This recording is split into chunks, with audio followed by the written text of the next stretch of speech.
doing tonight? All right. Well, my story is about you just never know. Okay. So when I first moved to LA, it was about 2006, 2007. I was living in downtown LA because I came back from New York, and downtown LA kind of reminded me of New York with the buildings, the Broadway, but it was like little Mexico Broadway. So it's a little different though. But I kind of worked at the Staples Center, was working as a producer. I was like, okay, I'm doing my LA thing now. I'm out here, got my little loft going on. I'm working down here with LA got the sports teams. Everybody has their nice cars and their Ferraris, but then it's like a tale of two cities. They also have the other side of life because, downtown has a very large homeless population, has the most homeless people living in the United States downtown. So what I would do was sometimes on the weekend I was feeling like, you know what, I have to give back because I really feel like some part of me is missing here. Like I'm taking and not giving back. So there was a church right across the street from where I live called St. John's Church. And I found out that they had you can go there and volunteer on Saturday mornings at 9 o'clock, and you could feed the homeless and also bring clothes as well too. So I found out, so I actually got up and I got up early after partying that night, and I was like, all right, I'm gonna go volunteer. So I go down there, and the guy tells me, he's like, oh yeah, don't worry, just go and serve the food. I was like, all right, kind of a little apprehensive a little bit. I was like, all right, okay, I'll go serve the food. So I'm serving the food to these people, and I'm thinking I'm doing them a service here. I'm like, all right, I'm helping them out, man. I feel good about myself, I'm serving them some food.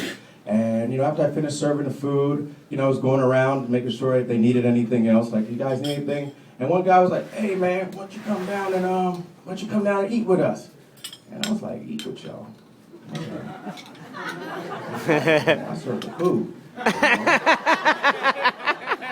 But at the same point in time, I'm like, look, you did say you're going to come here and you're going to get back. So, I wasn't raised to be mean or mean-spirited, mean-hearted. So I said, okay, I'll sit down and eat. At least I'll pretend that I'm going to eat. But so, anyways, I sat down, and like you guys are doing right now, and something similar like this situation right here. I'm sitting right across from the guy, and there's a bag of bread on the table. And I looked at the bread, and yeah, some parts of it were fresh, but then also some parts of it were moldy.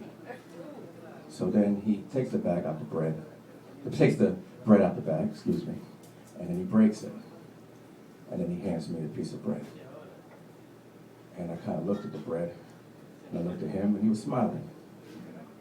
And then at that point right there, I said, man, you know what? I'm not the one who's doing the helping. They're actually helping me. And I actually took a bite of the bread.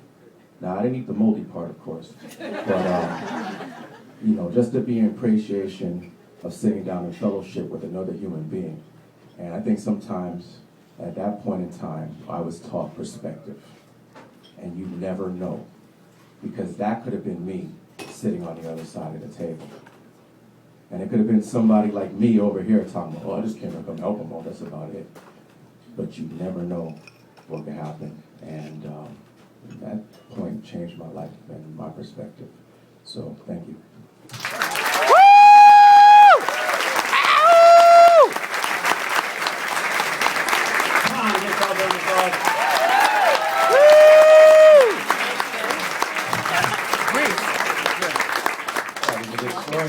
Story for two. And our next storyteller will be